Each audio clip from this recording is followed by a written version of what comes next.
अस्सलामुअलैकुम वरहमतुल्लाहि वबरकातुहू। क्या हाल है हमारी यूट्यूब फैमिली। आज मैं आपके लिए बहुत ज़बरदस्त टोटका लेके आई हूँ। इलायची ली है हमने तकरीबन 3 चम्मच के करीब, जो हमारे निज़ाम को दुरुस्त करती है, खुशबू पैदा करती है और मैदे की तज़ाबियत ख़त्म करती है। उसके अलावा जो है ना, हमारी सांसों से बड़ी अच्छी खुशबू आती है।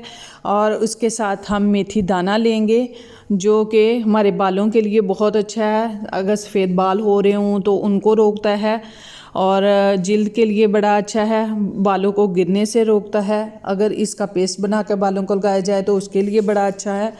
और इसको हम ग्राइंड करेंगे, दोनों चीज़ों को ऐड करके तकरीबन 3-3 चम्मच के करीब ली हैं। ये पाउडर तैयार हो गया है, जिसको खाने से हाई ब्लड प्रेशर कंट्रोल होता है और कब्ज़ वगैरह का मसला दूर होता है। चेहरे के लिए बहुत अच्छा है, तज़ाबियत ख़त्म करता है, बालों को गिरने से रोकता है।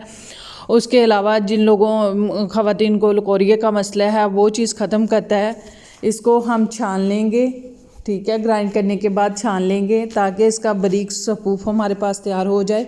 और आप लोग इस तरीके से यूज़ कर सकते हैं। इसके बहुत सारे बेनिफिट इस तरह से हैं माशाल्लाह से। ये देखें जी, हमारा पाउडर बनकर हो गया है तैयार। ये देखें माशाल्लाह से, मैंने एक डिब्बी में जो है ना इसको सेव कर लिया है। आप सुबह शाम ले सकते हैं, पानी के साथ ले सकते हैं, या अपनी ज़रूरत के मुताबिक ले सकते हैं। अल्लाह हाफिज़।